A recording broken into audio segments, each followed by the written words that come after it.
내가 그들에게 나를 섬길 제사장 직분을 위임하여 그들을 거룩하게 할 일은 이러하니 곧 어린 수소 하나와 흠 없는 수양 둘을 택하고 무교병과 기름 섞인 무교과자와 기름 바른 무교전병을 모두 고운 밀가루로 만들고 그것들을 한 광주리에 담고 그것을 광주리에 담은 채 그 송아지와 두 양과 함께 가져오라. 너는 내가 네게 한 모든 명령대로 아론과 그의 아들들에게 그같이 하여 이레 동안 위임식을 행하되 매일 수송아지 하나로 속죄하기 위하여 속죄제를 드리며 또 제단을 위하여 속죄하여 깨끗하게 하고 그것에 기름을 부어 거룩하게 하라. 너는 이레 동안 제단을 위하여 속죄하여 거룩하게 하라. 그리하면 지극히 거룩한 제단이 되리니 제단에 접촉하는 모든 것이 거룩하리라. 아멘. 하나님을 위해 일하는 사람들은 모두 세상 사람들과 구별되어야 합니다. 이것은 구약시대에 제사장들을 세우시고 먼저 그들을 정결케 하신 일을 통해 알 수 있습니다. 하나님께서는 아론과 그의 아들들을 제사장으로 성별하셨습니다. 이들은 하나님께 제사 드리고 성막에서 하는 사역에 헌신하며 충성을 다했습니다. 9절에 너는 이같이 아론과 그의 아들들에게 위임하여 거룩하게 할지니라 는 말씀이 원어로는 아론의 손과 그의 아들들의 손을 채울지니라고 표현할 수 있는데, 즉 손을 채운다는 말의 뜻은 완전한 구별을 의미합니다. 그러므로 그들을 성별하여 성직에 위임한다는 것은 그들을 완전하게 하신 것입니다. 그리스도께서는 영원히 완전하시고 성별된 제사장이십니다. 히브리서 7장 28절에 율법은 약점을 가진 사람들을 제사장으로 세웠거니와 율법 후에 하신 맹세의 말씀은 영원히 온전하게 되신 아들을 세우셨느니라는 말씀이 있습니다. 이제 예수 그리스도의 제사장 되심과 제사장 아론의 성별됨에 대해 살펴보겠습니다. 첫째로 제사장의 권위가 있었습니다. 아론은 스스로 제사장이 된 것이 아니었습니다. 그는 하나님의 대리자인 모세의 손에 의해서 제사장직을 위임받았고 모세 역시 하나님의 대리자로서 그 일을 행한 것이었습니다. 그래서 히브리서 5장 4절에 이 존귀는 아무도 스스로 취하지 못하고 오직 아론과 같이 하나님의 부르심을 받은 자라야 할 것이니라는 말씀과 같이 하나님께서 그들을 불러 세워서 제사장이 되게 하신 것입니다. 우리의 영원한 대제사장이신 그리스도도 스스로 그 영광을 취하지 아니하셨습니다. 이어지는 5절에는 이렇게 말씀합니다. 또한 이와 같이 그리스도께서 대제사장 되심도 스스로 영광을 취하심이 아니요 오직 말씀하신 이가 그에게 이르시되 너는 내 아들이니 내가 오늘 낳았도다 라고, 그러므로 아론이나 그의 기름 부음을 받은 사람이 행하는 모든 일에는 하나님의 권위가 들어있는 것입니다. 즉 죄를 지은 백성이 하나님의 택하심을 받아 제사장이 된 아론 앞에 제물을 가지고 와서 제사를 드릴 때 속죄함을 받았던 것처럼 예수 그리스도께서 행하신 모든 일이나 그의 성품, 교훈, 그리고 그의 구속에 있어서도 하나님의 권위가 들어있는 것입니다. 그러므로 하나님의 권위로 구속사역을 이루신 영원한 대제사장이신 예수 그리스도께서는 우리의 모든 죄를 속하실 수 있습니다. 둘째로 제사장에게 은혜가 임했습니다. 구약시대에 기름 부음을 받은 자는 왕과 제사장과 선지자였습니다. 이 기름은 화해와 평화를 상징하며 그 기름이 제사장의 머리에 부어졌다는 것은 제사장에게 하나님의 은혜가 임했다는 것을 의미합니다. 그리고 하나님의 은혜가 임한 사람을 통해서 또 다른 사람에게 그 은혜가 전해지게 됩니다. 그러므로 하나님께 은혜를 입은 사람은 그 은혜를 대가 없이 받았으므로 거저 주어야 하며 이를 위해 최선을 다해야 합니다.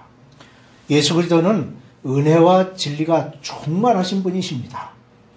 그러므로 예수님으로부터 흘러나오는 은혜와 진리의 생수는 목마른 사람의 영혼의 평화와 사랑으로 촉촉히 적셔지게 될 것입니다.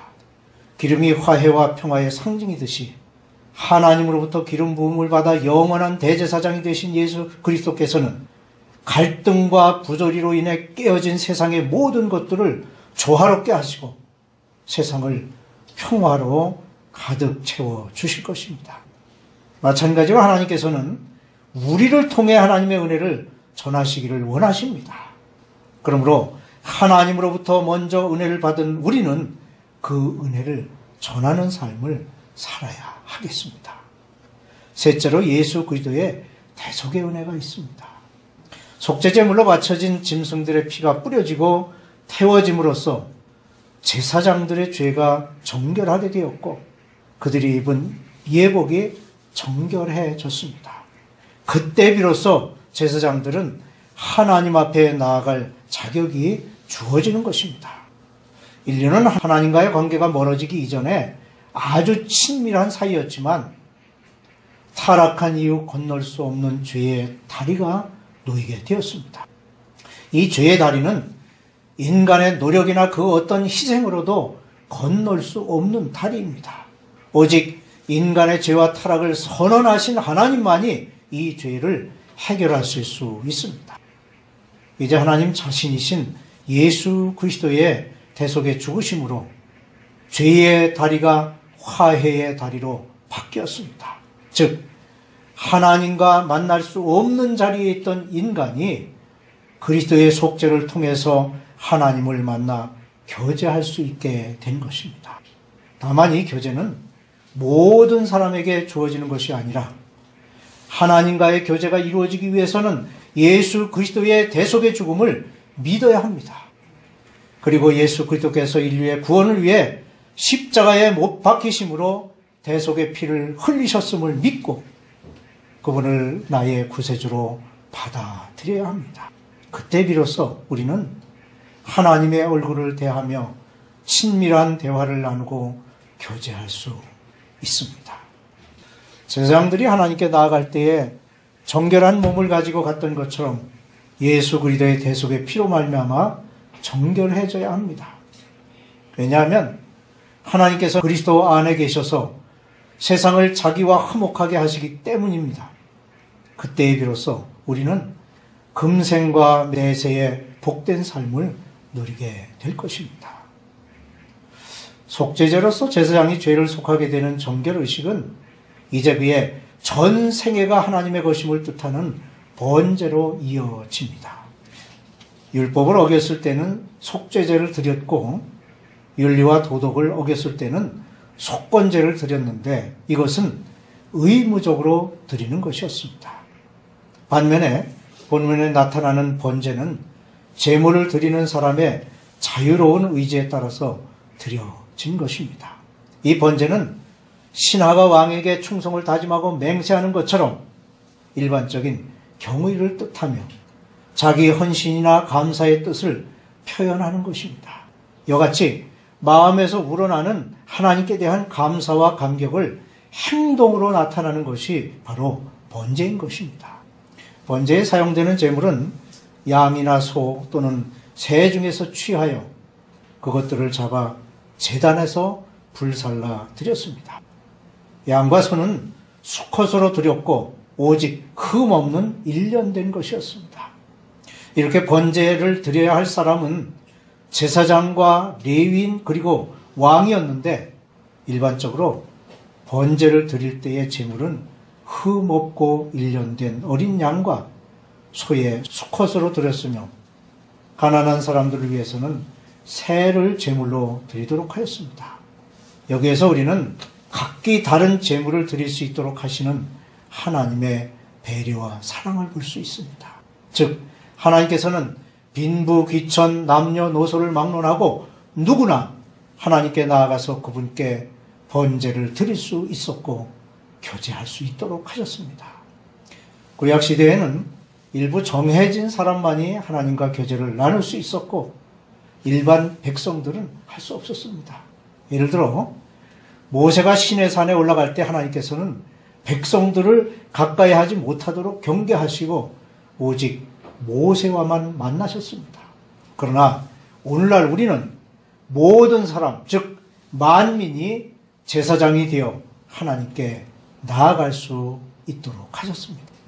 성소와 지성소를 갈라놓았던 휘장은 대제사장과 일반인과의 사이를 구별하는 것이었지만 예수 그리스도의 십자가의 대속의 사건을 통하여 성전 휘장이 위로부터 아래까지 찢어짐으로 하나님과 인간 사이의 담을 허신 것입니다.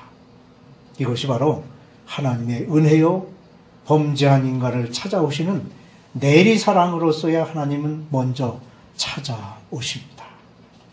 은혜도 위로부터 내려옵니다. 인간 구원은 스스로의 노력이나 선행 또는 어떤 의지에 의해서 주어지는 것이 아니라 오직 하나님의 선한 의지에 의해 주어지는 것임을 알아야 합니다. 번제는 예수 그리스도의 대속의 은혜가 주어진 것에 대한 보답으로 하나님께 감사하며 평생토록 하나님을 경외하고 섬기고자 하는 외적 행동을 나타내는 의식이며 하나님께 헌신하며 예배하는 삶을 사는 것을 의미합니다. 우리는 주님의 대속의 죽으심으로 친히 하나님 앞에 나아갈 수 있게 되었습니다.